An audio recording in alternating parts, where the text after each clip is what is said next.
Hello there.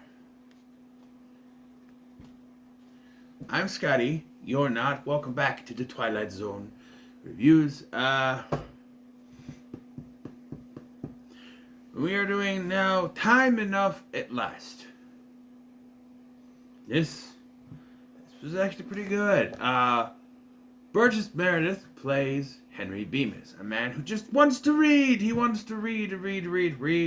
Kind of like me and just wanting to watch TV.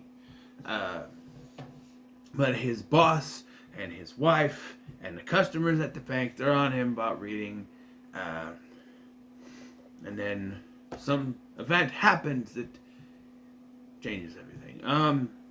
So yeah, we first meet Henry Bemis as portrayed by Burgess Meredith. You know, Mickey from the Rocky movies, excuse me, and the Penguin from the 1960s Batman. And he's very good in this episode. He starts off by talking about David Copperfield. Now, I myself have not read the book, not the Magician Guy, the book, David Copperfield. Which, if you haven't, I've seen the animated special that aired back in the 90s. You gotta have street smarts. I'll be your hero. I feel like that last one was more Lex Luger than it was. But there is a song about being a hero. And, somebody talks about it. I'm like, yeah, I remember he has a...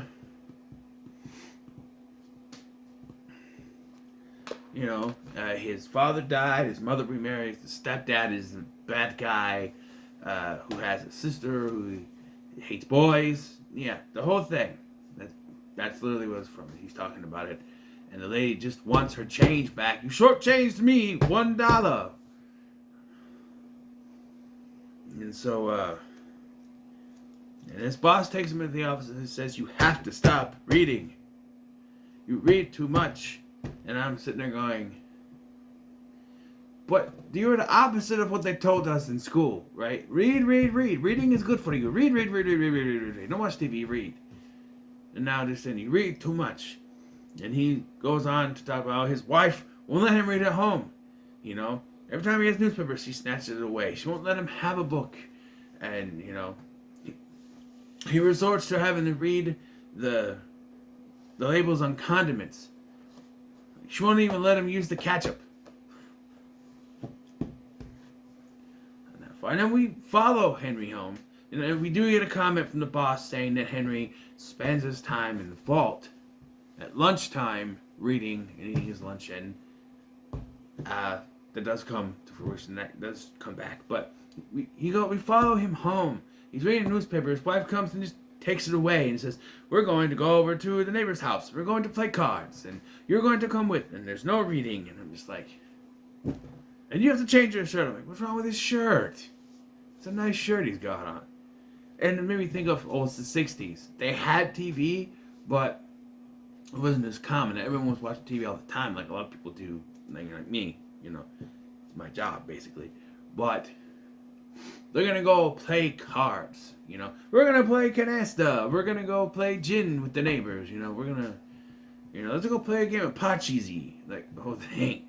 So, yeah. But he has a secret book under his chair. She takes out. It's a book of poems. And then his wife is standing behind the door. And she's like, what do you have there? He goes, what? He pulls it out of his jacket.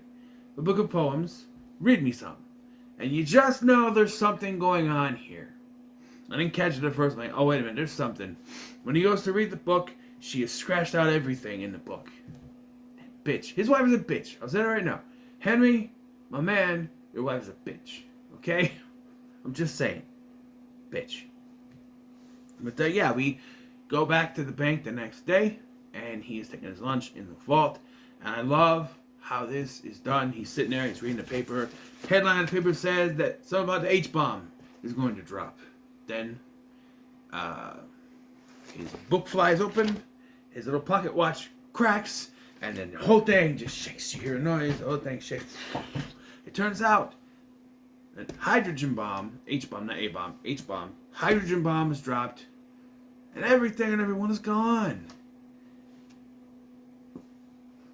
Which wouldn't be the we'll get to that. We'll get to that. But just the scenes of him walking around, seeing what happened to the bank, what's left of it, finding his boss's office, and hearing his voice, but then realizing it's just a recording. It's great. He totally starts to realize he's the only one left. But he's not. You see, the H-bomb would not destroy the entire world. There would still be survivors out there somewhere. But they present this as if Henry Bemis is the last person on Earth. The H-bomb went off, but it has a radius. Also, if we're going to get realistic talking realistic, as soon as he stepped out of that vault, radiation poisoning. And so he wouldn't have long enough to live anyway. But I'm just saying that he's not the last person on Earth. And then he starts to make these claims. He's like, oh, there's no one here. But look, food. I have food to last forever. No, because they will expire. I'm sorry, I don't want to be a Debbie Downer, but that food is going to eventually expire. All the food I could ever want, I could eat and eat and eat. Well, no, also no, because if you eat, eventually you're going to run out. It's not going to last you forever, especially if you keep eating. But also, if you try to burst it out, it's going to go bad. Now, but yeah, and I wouldn't be able to do this. He sleeps outside on a couch because everything's blown up. Falls asleep. He's like, is this what I have to do? Sleeping out here under the stars with the food and a cigarette? He puts his glasses down, which we are shown. They do a great job of showing that without the glasses, everything is blurry, which it's sort of blurry for me, but not like him. He has the thick Coke bottle glasses that So, yeah. So, the next day he goes exploring, he finds a car, but it won't start, and then, just when he thinks it's all over and he's going to commit suicide, he finds the library, and all the books he could ever read. And now he has all the time in the world now, right? All the time in the world to read these books. So, yes, everything is all happy, right? Right? And apparently, rarely does Rod Serling do bad things to a good main character, but before I get to the twist, let's talk about the format of this. So this is before Rod Serling was on camera as the narrator during the episode. At the end of the episode, he shows up and talks about the next week's episode, but during the episode. So we have the narration. I submit to you, Henry Bemis. He's on screen.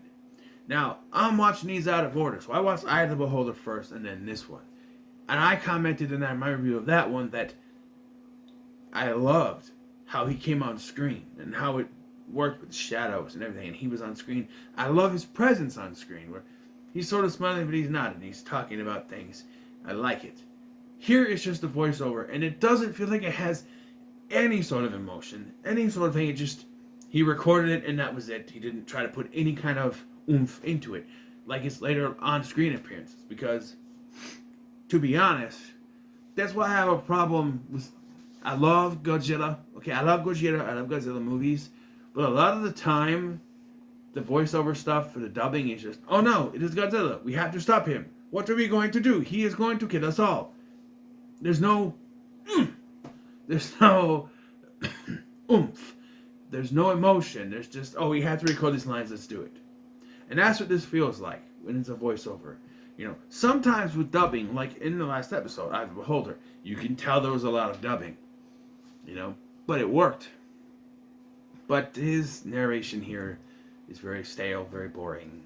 Yeah. But, yeah. So the twist. He's on his own. He's got the books, right? And he's got all the time to read these books, and then he trips. He falls. The glasses fall off. And they break. Both lenses. Now because, these are not like glass. They're sort of like a special, they're not all glass. Back then, it was actual glass. Actual glass is more breakable than these things. You know, I got scratches and I've had cracks, but never like full on breaks like his does. He drops them and they just shatter, basically. So now he's stuck there in a world with no one. Although realistically, there would be other people on Earth. He's not the last person on Earth. I'm sorry. I refuse to believe that. But he's all alone now. Got no one there beside him. His glasses are broken. He cannot read anymore. It's over. And the camera just pans out on him standing on those stairs. What an ending.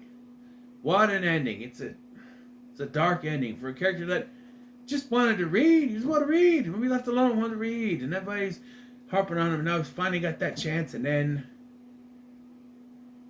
yes. Although also realistically, you could try to find see if there's like an optometrist office that is still open.